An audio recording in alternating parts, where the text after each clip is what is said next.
across New Zealand. My name's Gemma. I'm the chair of FLINT Waikato in Hamilton. It's great to be able to hold this event online, although we had originally planned to have it in person, and we are kind of disappointed that due to the COVID alert level restrictions, we can't do that. It is a great opportunity to share our speakers' stories of shifting to digital ways of working with the rest of New Zealand. FLINT connects and empowers those who aspire to be the leaders of New Zealand's digital future. And so that's why a big part of our events is networking and the ability to meet other like-minded people to expand and grow your network. The format for this evening's webinar, where each of our speakers will share their story, and then Craig, CEO of 20Aug25, will facilitate a panel discussion with our speakers using your questions. So if you can put any questions you have in the chat, then we can put those to the speakers and get them answered for you. I'd like to introduce our first speaker for this evening, Troy Hicks. Troy is an enterprise-wide business leader with a career that has spanned large corporates in the energy, banking, investments, insurance, and manufacturing sectors. Troy is currently the General Manager of Technology Operations at Genesis and responsible for running the core technology infrastructure, platforms, applications, and information security for Genesis. Thanks for joining us, Troy. Thanks, Gemma. Right, well, I'll just try and share my screen.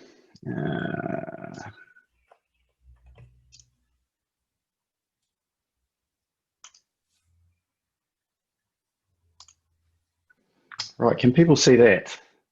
Yes. Rightio. Thanks, Gemma. Yes, my name's Troy Hicks. I have been with Genesis for about 3 and a bit years, and I guess maybe the interesting thing about my journey is, in terms of the role I'm currently in, running basically technology, the infrastructure and operations at Genesis, is I've been doing that for about 9 months. But my background is actually a customer background, so product development, marketing through sales, and then I had the opportunity to, in business, and then I had the opportunity to jump into technology a few months ago. So effectively the part of the business I look after, or maybe I'll talk about the part of the business I don't look after, and that's really all the dev side, the dev and architecture and what have you. So that's my role. In terms of today, what I thought I'd cover off is these sort of 5 areas here. I'll just talk quickly a little bit about Genesis, just high level. I'll talk a little bit around our strategy and our digital transformation journey, and that's Genesis-wide. I think that's quite important contextually for what I'll go on to in number 3. We'll talk a little bit about the agile ways of working transformation that we're on and that we accelerated with COVID-19. We'll just talk a little bit around how we went in COVID-19 and some of the lessons that we learned in that period. So a bit about us. We're a gentailer. We've got a really large customer base, with 500,000 odd customers. So that's a big part of our business, as well as the generation side as well. Combination of renewables up and down the country, South Island, North Island, as well as Huntly with thermal generation. And we also have 46% stake in the Cooper gas field. So that's us. Now, in terms of our strategy and digital transformation journey, I'll just touch on this. So if you think about it, as an energy business, and we're no different to, and it's the same is true of Meridian and Mercury. I mean, up until 2014, when Genesis was listed as a public listed company, we're pretty much the government. So that sort of transformation that we've undergone over that sort of 6 years or so, to be a much more customer focused business, that's a lot of change in a fairly short amount of time. And the strategy that I've gone on here is a strategy that was put in place by the current CEO about 3 or 4 years ago. So our vision: to be customers' first choice for energy management. Our purpose: to reimagine energy to put control in our customers' hands. And if I talk to the customer side of what you can see in these slides here, for customers, what we're trying to do is engage customers through loyalty as we innovate to a data-driven future. Now, what does all that mean? If you think about it from a technology perspective, if we're going to be the first choice in energy management and putting control in customers' hands, that means a real digital transformation.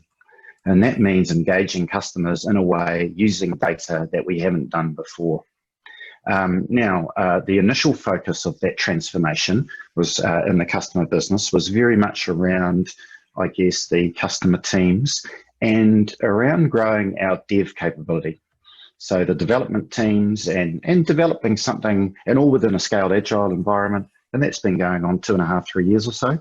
And so there's a reasonable level of maturity in that. I mean, we are not perfect by definition. You never are on that journey, but there's quite a lot of work that's been done over that period.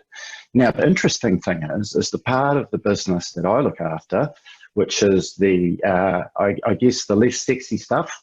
If you're trying to develop things that customers can see and engage with, there hasn't been that same transformation journey that's taken place in our side of the business. And I guess for those of you that are a little bit familiar with technology, I guess there's still an ITIL mindset that persists. ITIL being a methodology for how you, I guess, manage technology infrastructure within an organisation. Very process-driven, not very customer-focused, and quite prescriptive.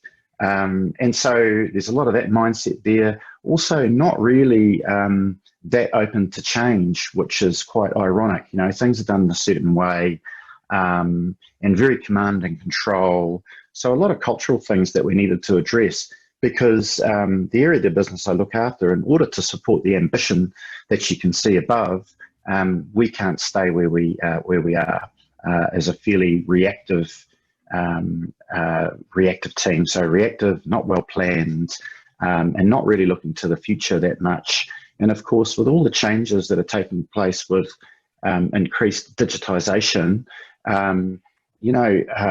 the automation that you need within this kind of environment is huge.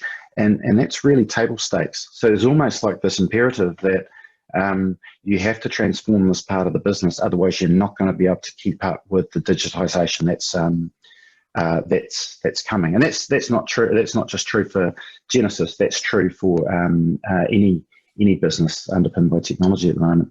And actually, the other thing I'd say, our only success measure was the budget, which is a terrible success measure for a cost centre, because it's really aimed at trying to just reduce costs year on year. And in the environments, in a digitised environment that we work in, I mean, in actual fact, a lot of those costs go up. So with all software as a service and cloud and what have you, there's an increase. So that's a few of the things that we're kicking around. So what we sort of thought about was, well, what is our vision? What's our North Star that we were aiming for? And we've articulated, as you can see there, transform into a proactive, planned and prioritised team that delivers customer value through autonomous teams. Now, all of those words are really important. The proactive, planned and prioritised, I think, speak for themselves. The customer value one, often it's a throwaway line, but really it's trying to take a technology function and really make it think of business and customer outcomes that we're trying to deliver. And autonomous teams is crucial. There's 50 or 60 people within my group.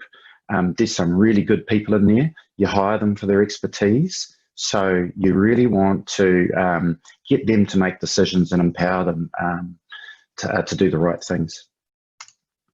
So look, some of the agile transformation that we went through, look, the purpose of this is not to talk to you about how agile works. There's all the information under the sun about it, but I just thought I'd touch on why we went down this path here. And this is all around people and culture. So autonomy and collaboration, that speaks for itself. That's what we want. That's how you get high performing teams. Iterating, really interesting word.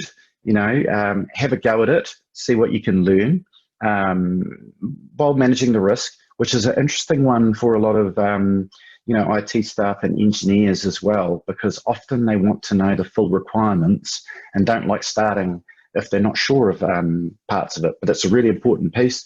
Feedback, you got to know what your customers want. And this flexibility word is so important. We need to be able to adapt and change. 10 years ago, it was around making things more efficient. Now it's around having the flexibility and adaptability. Look, leadership is so crucial. If you're going to try and move to this kind of model to support digitisation, it's a different leadership model. And it really has to move from command and control through to something that is more servant leadership. Servant leadership, what do I mean? Empowering teams, allowing them to make decisions, removing impediments and challenges along the way. But the other part to it is really around, I've called it determining direction. These are the guide rails within which people can operate. So set the North Star, so it's kind of like what we've written on that past page. Decide priorities, metrics, alignment. These are really the qualities that you need in a, an agile type. And I mean it, not the way of working, but just to have agility within an organisation. These are the sorts of qualities that leaders need increasingly. And that can be a challenge when a lot of people within the environment have been promoted because of their technical knowledge and experience. So what did we do? So we were doing a whole lot of preparation sort of for COVID-19, or you could sort of see that it was coming. But when it hit and we went into lockdown, the interesting thing is within my area, there was quite a lot of resistance to change. When COVID-19 hit and we all went home, except for the generation sites, so obviously people still being at the generation plants and control rooms needed to happen, but that's probably 100 or 200 people. So we had, pushing 1,000 people that all went home. So what that meant within my team is we had to work differently. So therefore we accelerated the change that was required. And that's the golden opportunity that was presented. People couldn't fall back into their old habits because there were no old habits in a very different environment. So the way we sort of looked at it was there's sort of two phases that I guess we sort of kicked off, one following the other. We're into the second one now. And the first phase was really around us trying to be a better version of what we were. So the way the teams were organised, they were quite organised quite functionally, but not really set up as teams that could complete whole pieces of work. So what that means practically is it's very difficult to get things done and to schedule things because you've got so many dependencies across the group. So it didn't look optimal to me. However, the journey we went on using agile ways of working, firstly, was getting making all the work visible, which is so crucial. Now, we used ADO, which is a tool, Azure DevOps, Microsoft tool, but Trello, Atlassian, there's many there. But just trying to expose all the work that we have was the first crucial step because it had never been done before. And this was important because as well as using collaboration tools like Teams, so you can have your meetings remotely, having daily stand-ups or whatever cadence you want, having all the boards there so that everything was visible in terms of what was being worked on. This was the start not only of an agile ways of working transformation, but it was a way under, a work from home model where these things became really important in order to keep, I suppose, connections and across our group. So we went through a lot of this, making things visible. And I'll tell you one really interesting thing about the group.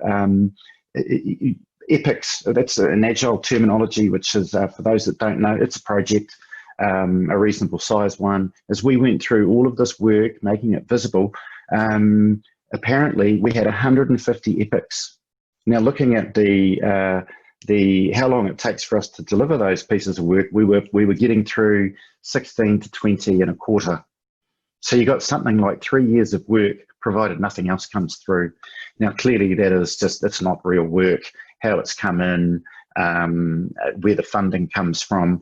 But what we did is we exposed it, and then we started exposing challenges within the model. So once we sort of got to the end of the first part of it, really what that led people to do is to go, okay, we've become a better version of what we were, and the collaboration's good, and the teams are embracing change, and we're prioritising and what have you. But it led people to think, I think maybe there's a better way for us to do this. So it's opened up people's minds for us to look at becoming a different version of what we were, which is really the phase we're in now. So I guess, the key thing I'm trying to make here is that the people change was the real big opportunity that we took advantage of out of COVID. Now, just sort of touching on COVID itself and the lockdown in terms of how it went for us at Genesis. Well, it went really well, actually. And as I said, we sent everyone home bar the generation sites. And, there was a few things we did just before the lockdown. We managed to get laptops to all our CSRs in the contact centre down there in Hamilton, about 250 or so. They were still operating on old desktops within the building in Hamilton there. We got them all operating, and we sent them all home to work. We'd done quite a lot of lead-up work, and so all our connectivity and all the stuff that we needed to sort out worked really, really well. But it's interesting because one of the key measures you'll get within a contact centre, many of you might know, is NPS, the Net Promoter Score, is an important score. And our target this year is 42%, I think, and last year it might have been 39, and was it 37 or 38 the year before?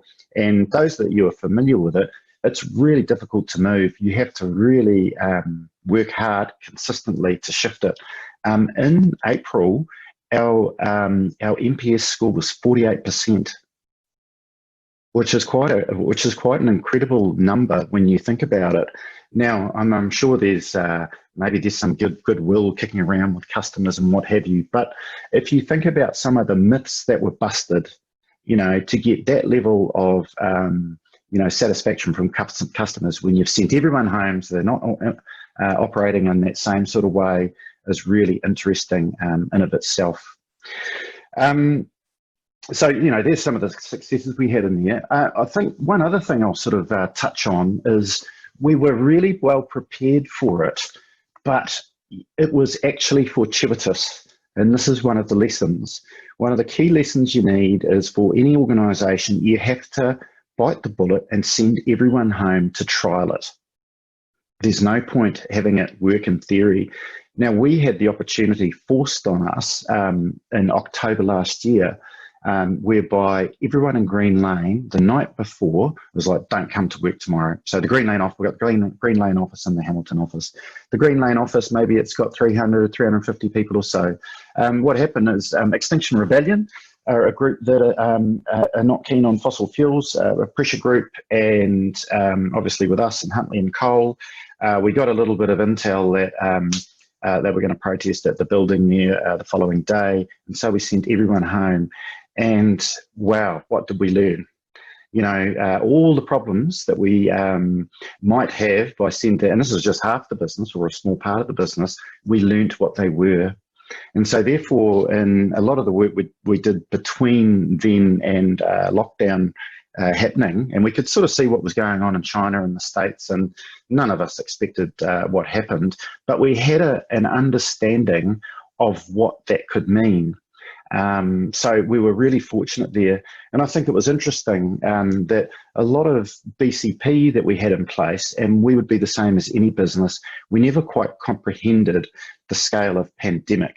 Often it might be that, I don't know, you've got a fire in the building in Hamilton, for example, where there's a natural disaster in Hamilton and Auckland will be fine, and vice versa. So this really changed the dynamics there.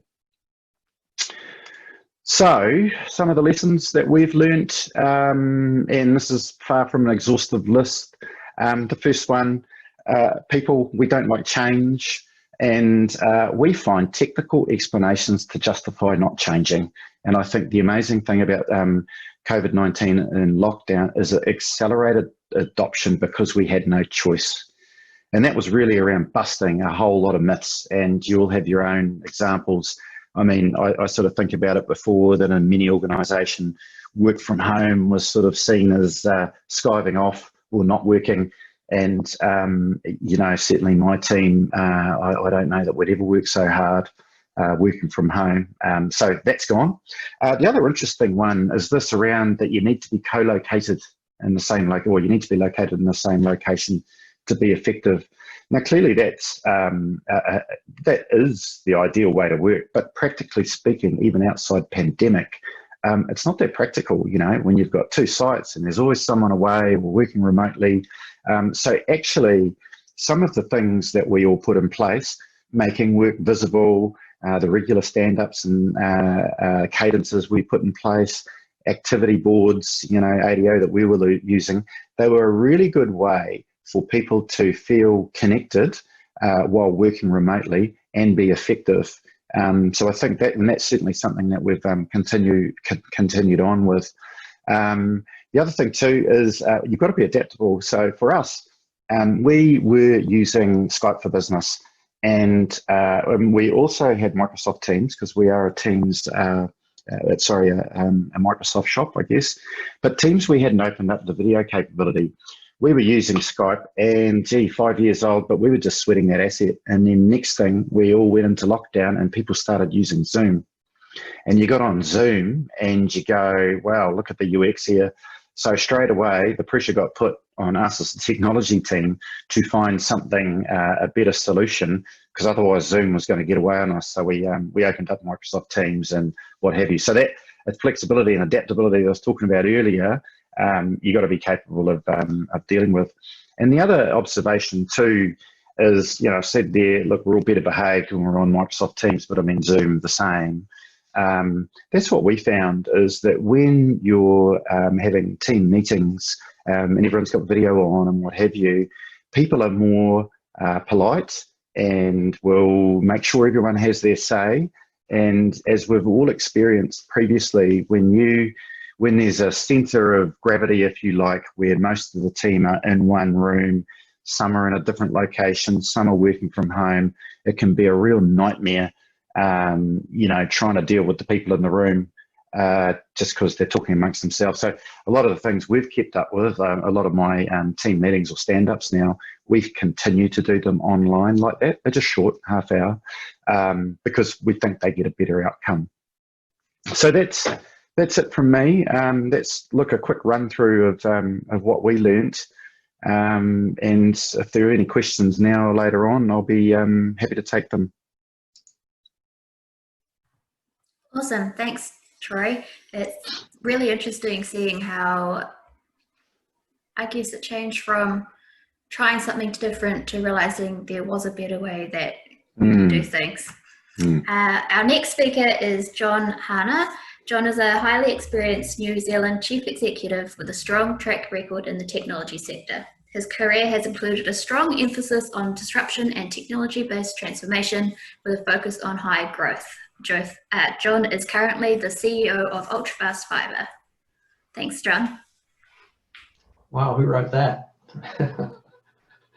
That's awesome. I think I did.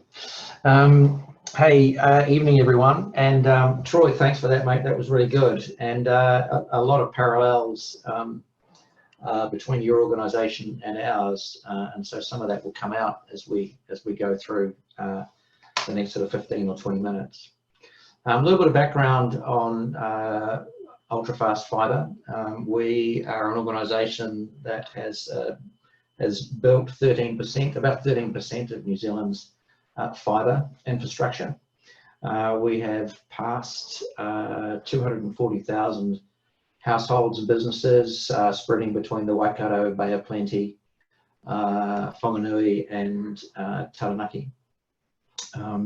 We now have around about 150,000 premises connected and using fibre every day, and clearly we saw a significant uptake in usage as we went through the COVID experience and continue to do so. It's an extraordinary company. I have been there 14 months now, and we have 170 amazing people. In order to talk about the impact and learnings from sort of COVID-19 and forced remote working, it's worthwhile, I think, going back to the start of this particular phase of Ultrafast Fibre's evolutionary journey. And really this is the journey that enabled UFF to transition the entire company to being fully remote and fully functional in 48 hours, as many other companies did. The decisions that we made leading up to lockdown, no one could have predicted 2020. The beginning of this year, I'm sure none of us expected to be going through 1, 2, and now into our 3rd level of lockdown. I'll cover a little bit of history, a little bit of my philosophical approach to transformation and the way I approach these things from a digital and a functional perspective. A bit of the journey along the way over the last 14 months, the COVID lockdown experience, some of our learnings from that, and really what we're doing now to support a fully functional anywhere, anytime workforce, almost on any device.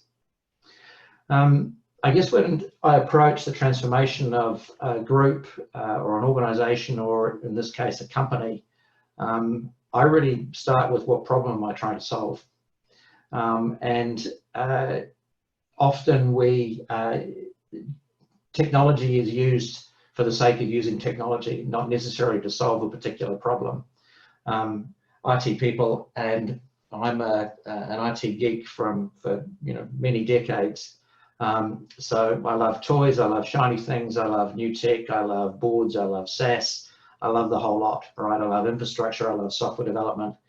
And tools for the sake of having tools is really a lot of fun, but may not actually get you where you want to go. The other is working to understand what your end state vision is, and organizational vision as well as technology vision. And so it's not just about the tech and the tools. Yes, they are cool and they are amazing enablers, and the tools that we have available to us today as leaders and technologists are just superb. All the things that we dreamed of doing and being able to do when I first entered the industry, we can basically now do. But actually the tools are not key. When I'm approaching this, I start with human design. In learning what is right and what needs adjusting, I start by observing, listening, and thinking about how I want my people to be, how I want my people to function, how I want my people to engage and communicate. UFF grew out of Well Energy, and a power company, as you know, that have been around for 100 or so years plus. You would know this extremely well, Troy. This is a very old business with infrastructure that lasts 50 to 100 years. They don't move quickly. They approach things in a relatively conservative way. There is nothing wrong with this. This is right for their business. For technologists and as an organization that's existing in the fiber internet world, we need to think and function very differently. So UFF has had and has an incredible culture, but I think in my observation, it was a partially siloed. Interaction between between groups inside the organization was difficult, not only because of our systems and processes, but indeed because of the tools and approach that we had taken. In developing a vision of where you want to go, you really need to understand where you're at today. So understanding your current systems, your current process, what's working well, and actually being quite real about what's dysfunctional. The other thing is, if you're wanting to transform an organization either functionally or digitally, it's a whole lot easier if you're the leader of that particular team. Or in my case, you're the CEO. You can make choices that no one else can make. You can pull resources together that no one else can pull together. You can make things happen. If you're not that person and you're wanting to be able to drive this stuff and you're charged with driving this stuff, you really need to be able to get the buy-in of and support of the most senior person possible. IT. As I said, I'm an IT professional and have been for many, many decades, and I love my IT guys, but actually they often get in the way. All right. In a historical corporate, most have been conditioned by an on-site computing, lock the world out of our space approach. We keep the bad guys out, and we keep ourselves in, and we keep our systems contained and managed, etc. As we all have learned, when you don't have an office to go to, this approach doesn't work too well. So if you don't have the ability to direct or redirect the work of IT, these journeys are really hard, right?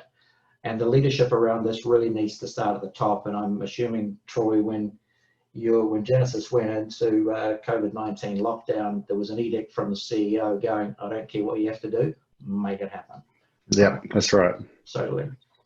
My base premise is, and has been for many, many years, is that we exist in the internet world, and we must assume that our workplace, as our people do, overlap with the rest of the world.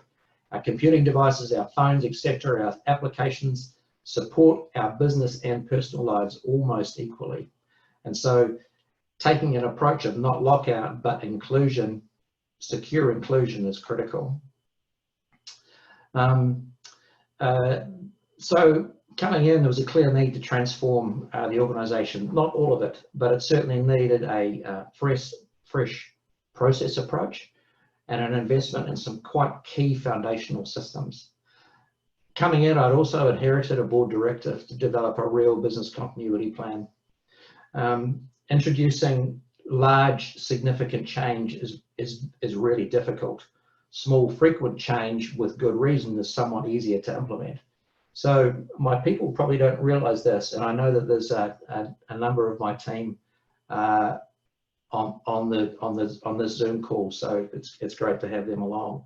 They probably don't realize this looking back, but I introduced lots of small change on a regular basis. For example, I don't particularly like email, right? I think email has its place. Email is a mass audience, referenceable information delivery tool. It doesn't expect a real-time response. There is no presence. It's not conversational. It's functional. It's old, but it doesn't function or work the way that people now work, and in fact, the way that people have always worked. I expect my direct team to engage in real time, to respond in real time. I expect them to simultaneously lead multiple streams of work, regardless of where they are or on what device they're on. And instant messaging is perfect for this type and style of working. I'm running out of breath, I need water. So you have had a smattering of tools that we used across the business. We had Slack, we had Skype for Business that was used by a few folk, but we never had a real organization-wide IM tool. We're a Microsoft stack shop, so I said, I think it was in my second week, my IT team, how long it would take to roll out Teams. Logical, it integrates well, its integrations are really good. And the response was, we should be able to do that in around about 6 months, right? My response to them was, you'll have it done by Friday. So again, being the CEO, we were able to roll out Teams certainly to my direct folk, and a small pilot operation in sort of 4 to 5 days.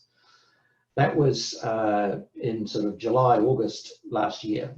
So over a number of months, it became a foundational productivity tool for the business, and it assisted in breaking down some of the silos. It enabled folk to work instantly and connect in groups, probably more than they realized.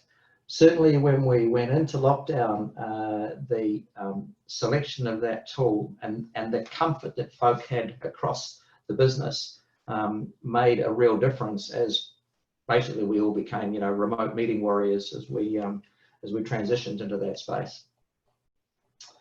The second probably significant piece of work was about understanding from a BCP approach, and we kicked this piece of work off really last October, how all of the company would be able to function in the event of a disaster. Initially, the response from most was, yep, most of the exec, a good portion of the business, finance, marketing, sales, they can all function remotely. But service desk and the NOC, they have to be on site. There's no way they can work remote. My response and my comment to those leaders was, find a way.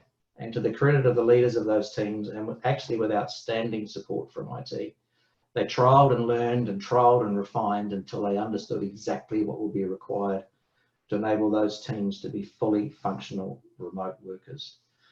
Great learnings. Our phone systems were probably the biggest challenge, actually. Like you, Troy, and that now I know why we were unable to get laptops for my team in the Waikato. all right? We had desktop computers, multiple monitors, old NEC phone systems with on-site PBX.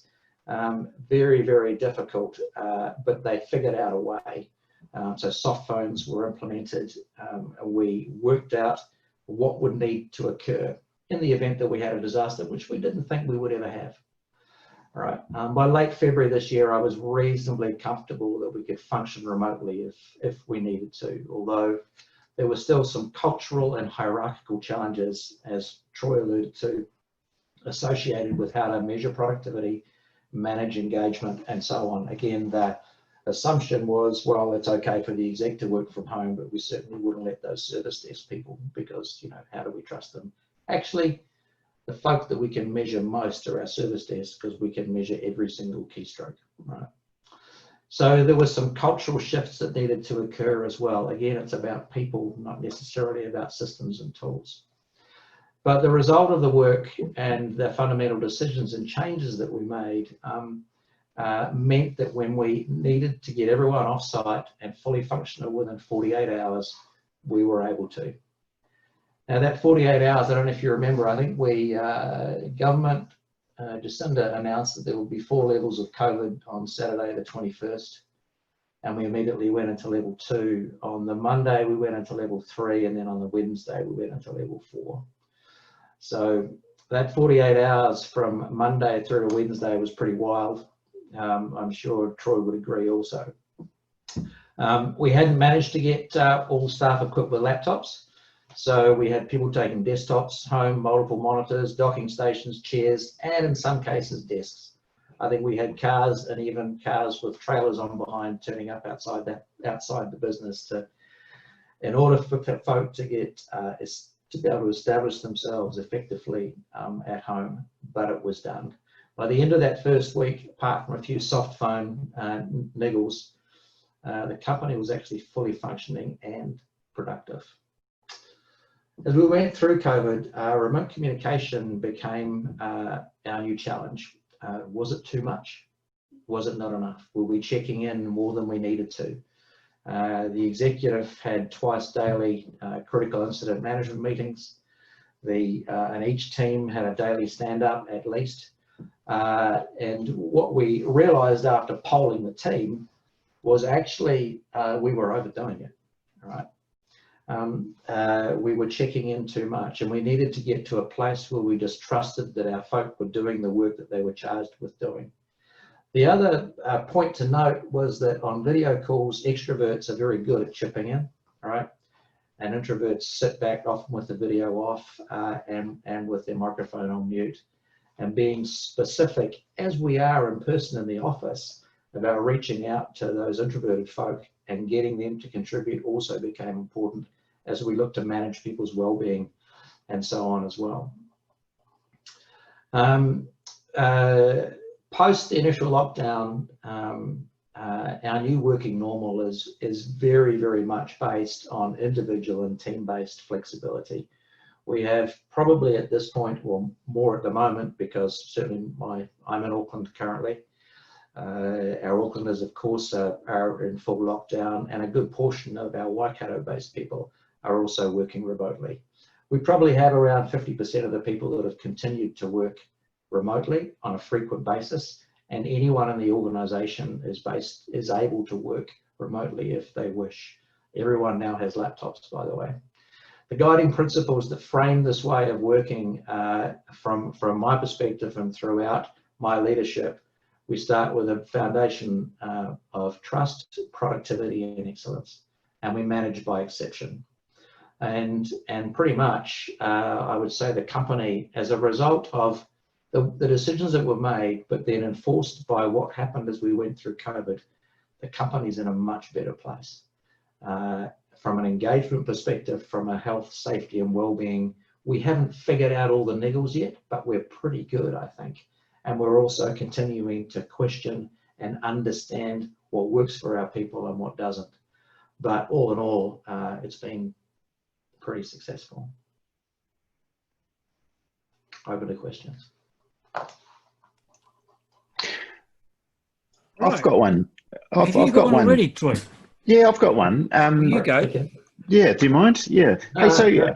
I was interested, John, like, so in terms of your leaders and how they've adapted, like, have you been surprised at who's done well and who's struggled? And the second part of the question is, what do you think the characteristics are of those individuals that have thrived and those that have found it more challenging in this new way of leading, operating? I think we have some, businesses historically built on a military construct. All right, and so there's a hierarchy of, if you like, hierarchy of historical hierarchy of mana or assumed mana that exists because of a title or years in the game, etc. I have been surprised that some of my exec who have previously been not highly negative, but somewhat negative about remote working have actually embraced it incredibly well. Some leaders throughout the business were quite challenged at the thought of having their team work remotely. Going through the process of having that enforced meant that they had either to, well, there was no option other than to accept it and acknowledge it. And then embrace it as we began to understand what we needed to do in order to make it as successful as it could be. I think that there are folk that naturally embrace change, and there are folk that take just a little bit longer. Ultimately, if they're coming on the journey, and it looks like they all are, and I'm very, very grateful for that because they're all amazing people. I have some of the best leadership I've ever worked with in this business. And they have all now embraced this wholeheartedly. So it's, yeah. Some just took a little bit longer than others. Cool. Did you have another question, Troy, before I butt in and lead the panel? No, we'll let some other people have a go. Oh, hey, look, just before we kick into the questions, I'm just going to launch a poll so that people can answer this one. This is about the lockdown phase 2. There's a few serious questions there, but just take a chance to answer that one, see how you go. There's a couple of things that I picked up from those 2 presentations. Troy mentioned making work visible. How many of us, there's that game we play, which I've also written down, don't leave until your boss does. And you can't play that when you're not in the office. You can't spread your papers around on your desk and things like that. So that's a fascinating one. And also, we're better behaved when we're all on MS Teams. You're not the only person that has mentioned that in sessions that I've been in as well. Particularly remote people who work perhaps in different cities from the rest of their team. They've known this for quite a while, that when you dial into a call, and it was worse in the old days when we just used to do audio calls, and the people at the other end were in their own little bubble, and there was you on the end. So I think that's a really interesting learning. John, talking about working to understand the problem is the first thing, and that remote communication balance. And the thing I picked up from there as well, which is sort of in that well-behaved category as well, which is managing participation on the video call is as important as is in person. She's absolutely right. Extroverts will be extroverts no matter who or what they, the environment that they're in, will they? Yeah.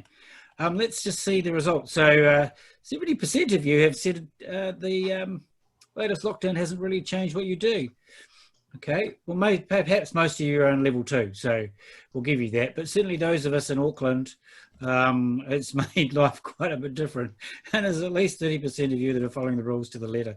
So we'll turn that one off. Maybe we'll do it. And none of you, thank you very much, made the comment about Auckland. So that was good. Yeah, that's nice. Yeah. Right. We've got some questions here, so I'm going to start at the top. This one's been voted up, so we'll start this one first. And this is pretty much, well, either of you could answer it, but we might start with Troy. How long do you think the journey to digitise your company would have taken if COVID-19 hadn't happened? Oh, look, it's really hard to answer. I think the journey to digitization is happening, and to some extent, we don't control it. The world around us does. However, I think people's mindset and willingness to change is the thing that's been accelerated. So I think that's been an awesome outcome from this. Yeah. John, do you want to add anything to that? Oh, look, I think it would have happened. Definitely, we were well on the way.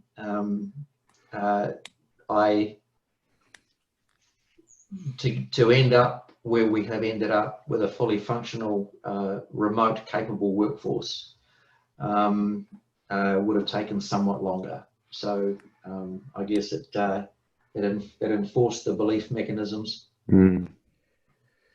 Yeah, actually, maybe we should take that one a little bit further. So, John, you talked about, getting to a fully flexible working force would have taken longer, because there is a cultural thing, and there's a question here.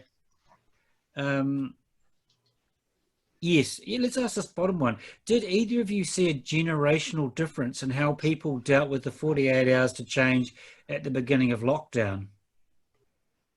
John? No, I think we went into emergency response mode, and most of us, certainly the exec, have all been in. They're experienced IT industry folk. Most are telco experienced or power industry experienced, and so they have a sense of when there's an emergency, you just need to act, not react. And so, without exception, really, I think maybe some of our the younger folk in the business found it more challenging, actually, because it went to a place of unsettlement. Maybe they're working from home, their home environments weren't optimal. We did end up with 8 staff throughout level 4 that were unable to work at home for a bunch of reasons. So we were an essential service, so that's fine. We facilitated them working in the office, but yeah. So if anything, the generational challenges were at the younger end versus the mature end, I would have said. Mm. But all in all, everyone just adapted pretty well. Yeah, I mean, I think I'm just sort of thinking about it. I stretching my mind back, I don't know that I saw anything generational per se. I agree with John that we all reacted, really well, and the whole crisis management piece was done really well. I think definitely the home environment was a really interesting one. That was really important. I think it's interesting that as we've come back to work, into something, well, the new normal, right? That's where you've sort of started to see perhaps people's comfort with change maybe coming through a bit more, like the underlying piece. And in my experience, it's not an age thing particularly. It's a mentality, mindset, I don't know, sort of thing in there actually, and something that needs to be supported. Well, let's pull that out a little bit further. So, talking about the new normal, we did have 100 days back at level 1. Since being forced to work at home, because that's what it was really, wasn't it, during COVID, have you found an increase in employees who now choose to work from home? Yeah, absolutely. Yeah? Yeah. Have you got an open policy, John? Sorry? On that one? Does UFF have a open policy on working from home? We do. So yeah, we have. It took a while to form. I'm actually not sure whether it's fully published at this point. Some of the people on this call may be able to answer me. As far as I know, it's pretty close. But yes, we do. Yeah, we've done some work to understand, in fact, what employer responsibility is also associated with working from home, and had some legal counsel on that. And actually, we have a duty of care. So regardless of where someone chooses to work, should we empower them to do so? And we do. Yeah, we're sort of travelling that journey at the moment too. And similarly, at an organisational level, we haven't landed on anything so far because there's still so much learning that's going on. There's still, we're still clear that your primary place of work is at Genesis, but that's almost like a contractual position. We haven't really, but what we've allowed is within the various teams, we've let people, like so within my world, there's many people who work remotely, and we allow that. The only thing we do now, I guess, is we're a bit more deliberate, I guess. So some of our planning days and what have you, that will be actually you will be at this. We require you to be here. So maybe we're just a bit thoughtful around, making sure that the team dynamic is wrapped into that. I mean, the interesting thing is that, and I think organisations have to be really thoughtful around this, because I think through the COVID experience that we had, I mean, certainly at our place, we were fortunate that the relationships that existed were, reasonably long. So with us all working from home, yeah, there's some new technology and we'll do a few things that are different, but it's all sort of built on some relationships that exist. Now, so there were a couple of new people in my team that came in, and they were like a week before we went into lockdown. Now, they found that quite challenging because, of course, all the stuff around orientation, or whatever you want to call it, was challenging. Now, they're caught up now, and that's fine. But, it's interesting because you start running into a world where, I don't know, in the future, where this becomes, far more normal, how you develop that culture when you haven't got that fundamental foundation is something that it needs a bit of thought. It just needs to be deliberate, I think. Yeah. Yeah. Hey, look, I'm going to put Gemma on the spot a little bit because she is the Flint demographic, obviously. Gemma, what was your experience, and have you chosen to work at home more, and are you allowed to work at home more since the initial lockdown?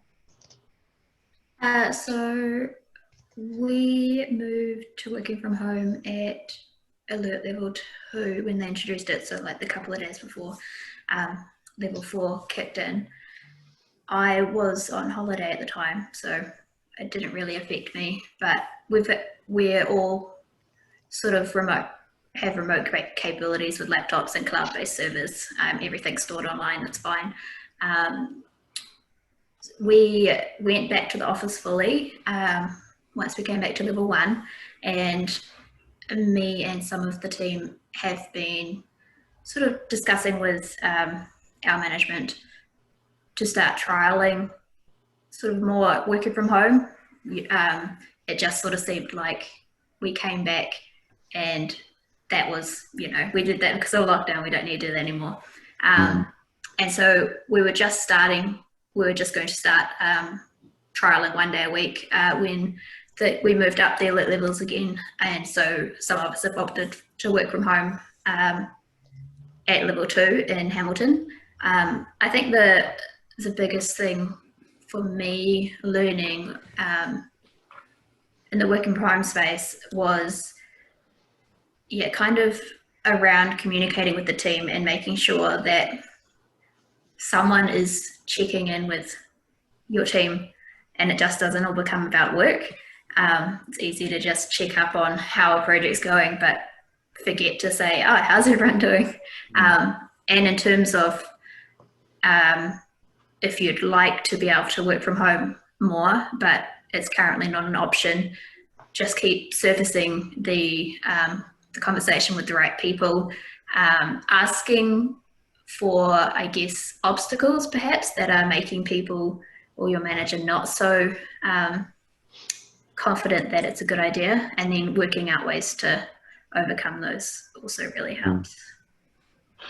Thanks, Gemma. Tell you one thing, just sort of carrying on that, one of the things that we found as a broader team, like right across Genesis, is that actually the lockdown, we got to know each other a little bit better, or in a different way. Well, you know what it's like. You're on a Zoom or Teams call, and then someone's cat's wandering across their keyboard, or a partner's coming in with a cup of tea, or the dog, and your kids, and there was almost this window into a world, that you otherwise might not get, and it became a little more human, for want of, so that was interesting. There were a lot of comments we had from people that you sort of felt you knew a little bit more outside the professional because you were literally looking at it on a daily basis. Good point. And we got to wear T-shirts and you know, remember to put a collared shirt on some days. Or silly hats on various days and all this kind of stuff, you know. Hey, look, we got time for one last question. So I'm going to ask this one. We'll start with John, then Troy, and then I'll hand over to Gemma. So what do you think the future general business landscape looks in terms of autonomy, working from home, flexibility, etc.? Start with John, then Troy, and then we'll go to Gemma.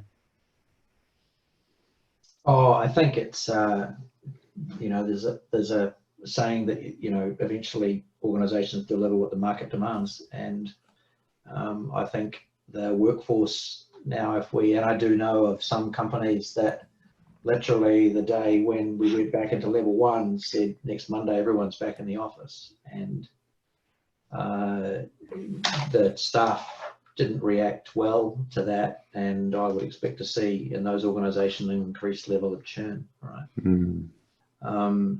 I think that, you know, folk work wherever they should be able to work wherever they want to work, right? And in most of our certainly technology related businesses, that's possible. Getting that balance between the Gemma, you made a comment that on a video call you don't take the time to check in and go, actually, how are you, right? Whereas if you meet someone, you know, in the kitchen at work and you're getting coffee, then there's that natural human engagement that occurs. So getting that balance, which is actually part of the magic of being part of a workplace family, right, is really important. Particularly, and I guess, you know, tech businesses, contemporary tech businesses have endeavored to grow these beautiful family environments for quite some time. So getting that balance and not losing that physical contact with the ability to remote work and actually have some degree of flexibility. I know that I can mostly perform my work function here, although I'm an extrovert, so I desperately miss people, right? And I love engaging with my team, and I love being there to engage with my people. They probably don't always love engaging with me, but that's, you know, part of the deal, right? So I think, you know, balance is important, and I think we'll get it right, right? And the tech's only going to get better. Yeah. Oh, look, I totally agree. And it's not binary. It's not one or the other. And there's these new opportunities that have been created, and it's how they're sort of managed through. And I think the key thing for me is about the outcomes. And you know, the outcomes are not just productivity and all the regular stuff that you measure with work. It's around engagement of staff. It's around, you know, how well people feel connected amongst their teams and to others in the organisation. And if we focus on those sort of outcomes, actually the way that's achieved becomes less important. It's been interesting in Auckland, actually, like, so our office is in Green Lane, and we've got a bunch of folk, you know, one of the guys there who used to work for me, he lives in Orewa. And so those who know Auckland, what a pig of a trip that would be, right? So now Dean, now he's someone that was looking to go somewhere else. He's a fantastic guy. Now he's sort of going, well, if I can do 2 days a week from home and actually we can be effective, Dean's going to hang around a lot longer. So I think that's another factor, you know, that even, you know, if on a personal level, some leaders, managers or executives might feel uncomfortable with it, again, some of these outcomes that you get are interesting. So that's why I think it's important to know what those outcomes are that you're shooting for, so that people don't get caught up on their either unconscious or conscious biases. Agreed. I live in Orewa, Troy, so I know that commute. Well, there you go. I hate to do it. Yes. Okay. Thanks, Gemma.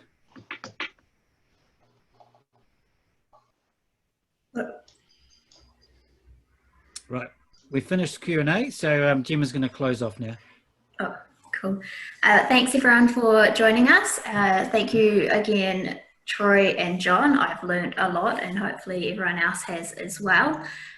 We've got a number of other exciting events coming up for Flint. I've lost my page. We've got an online webinar coming up around strengthening wellbeing and resilience. If you go to our website, flint.nz, and join up for the newsletter, then you'll receive all the information and details about that.